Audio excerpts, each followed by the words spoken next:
Во денешната епизода на Шорткат ќе гледате бура од реакции за студентскиот оброк, предложениот закон повлечен. Театарот Сенки и облаци со ангажирана уметност против малите хидроелектрани. Климатските промени се повеќе влијаат врз зачестеноста и количеството на врнежи во земјава. Здраво на сите, јас сум Гоше и денеска ќе ве водам низ најважните настани од изминатава недела. Останете со нас, Шорткат почнува веднаш.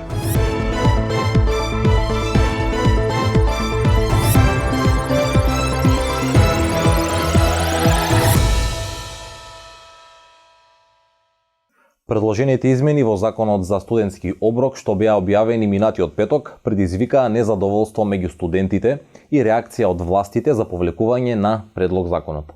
Законските измени што се повлечени предвидуваа заострени критериуми за исплаќање на субвенционираниот студентски оброк.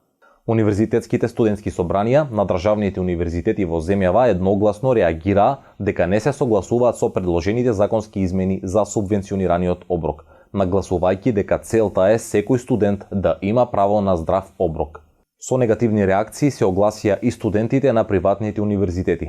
Студентските представници во понеделникот во собранието се сретнаа со пратениците, представници на Министерството за образование и наука и премиерот Димитар Ковачевски и им ги пренесоа своите ставови дека со предложените измени се врши дискриминација на студентите по разни основи.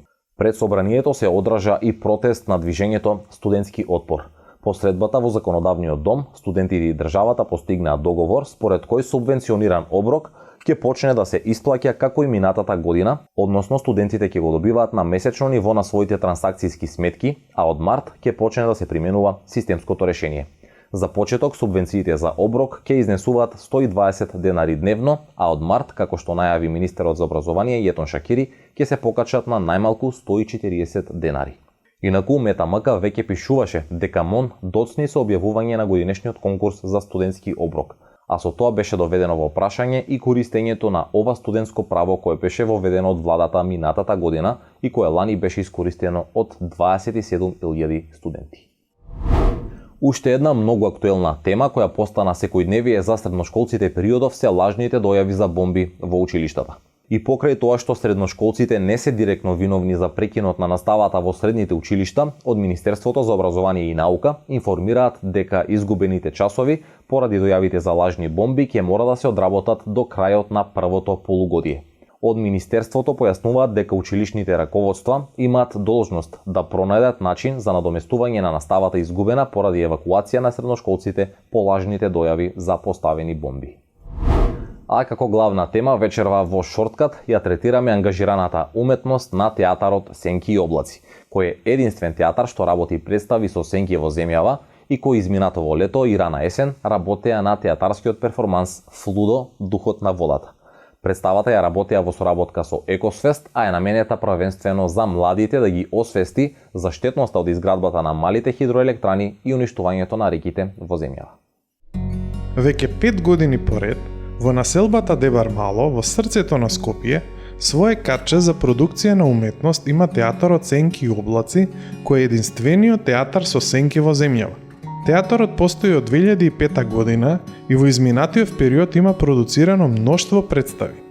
Од представи што ги правиме за публика, повеќето представи се за помала публика, за детска, нели?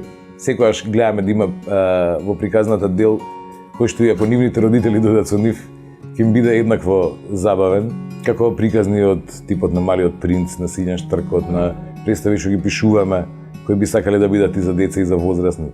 Покрај детски представи, театарот Сенки и облаци работи на проекти за подигање на свеста кај граѓаните за теми како што се репродуктивното и сексуалното здравје, инклузивни проекти, но и проекти за заштита на животната средина. Во соработка со еколошката организација Екосвест, летово тие дојдоа на идеја да го подготват мултимедијалниот перформанс Флудо, духот на водата, кој се бори против изградбата на малите хидроелектрани во заштитените подрачја во земјава, како дел од проектот Заробени реки на Екосвест. Благородна Коцева Симјанов вели дека модерно е да се користи изразот социјално ангажирана уметност, преку кој треба нешто да се искритикува, а токму заробените реки од малите хидроцентрали се таква тема. И кога станува збор за една тема која не допира сите и во однос на значењето на водата, имањето основно право на секој да има питка вода и нешто што е национално богатство, има и тоа многу уметноста што да направи во однос на зачувување на водите воопшто и во однос на малите хидроцентрали и сите мали злобници, профитери. Представата Флудо се одигра пред публика во Скопје во Младинскиот културен центар, а други две изведби имаше во Ростуше и Битола.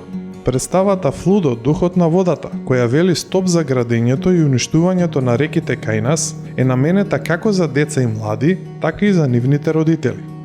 Во последнава година работиме на една нова техника, која што во 60-тите во Соединетите Американски држави била некаков зачеток на визуелните ефекти, визуализацијата на повеќето настани и концерти. Оваа техника е голем предизвик за нас, затоа што мешањето на вода со масло и со боја, уствари не мешањето на водата и маслото, е тоа кое што не поттикна да размислуваме за заробените реки, за загадувањето на реките и целата таа тема. Од театарот Сенки и облаци велат дека представата Флудо е всушност форма на неформално образование, преку кое има многу можности за развој, особено кај младите. Преку уметноста може да се понудат визуелни и телесни сензитивности со кои младите може да ги восприемат темите многу поедноставно и поверно. Во случајов, тоа е создавањето на вистинско чувство на љубов кон водата и ценењето на водата.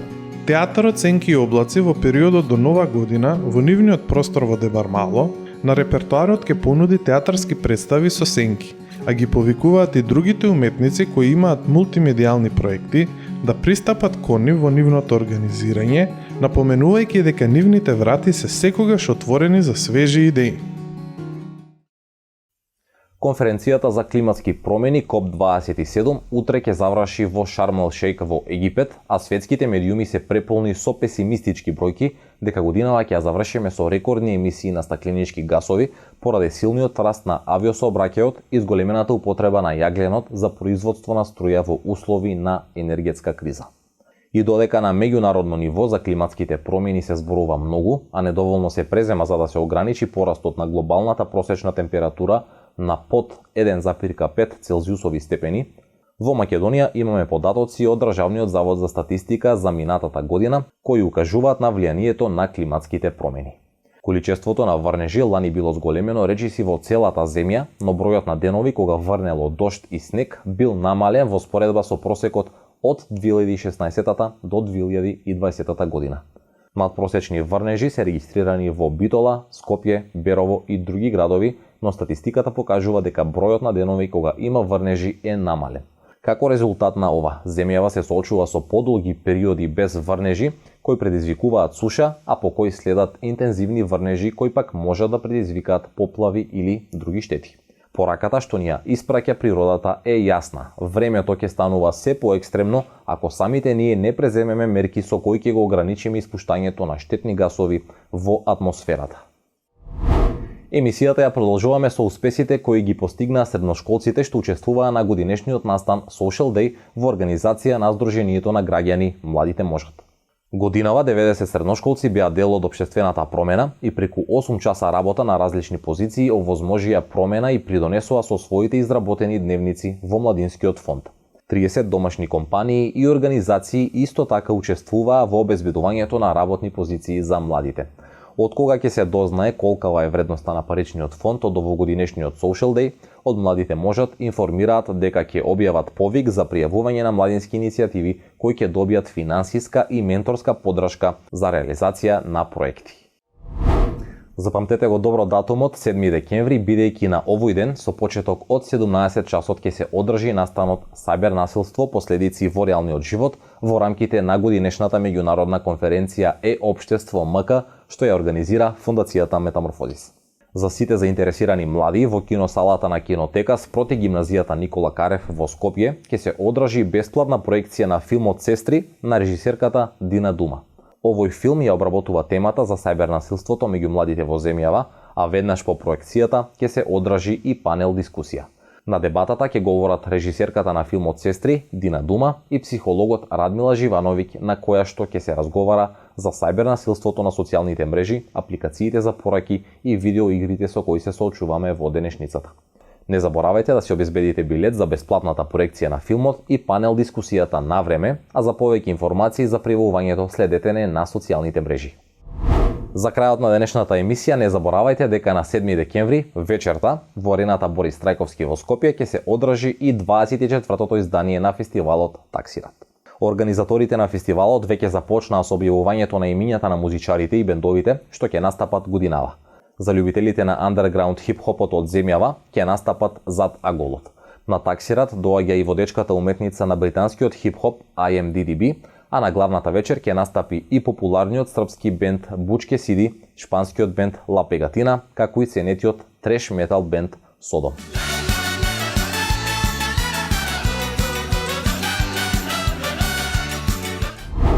А ние дојдовме до крајот на уште една епизода на Шорткат. До следната недела не заборавајте да не следите на нашите профили на Instagram и TikTok и на сајтот meta.mk преку рубриката CTRL-Z.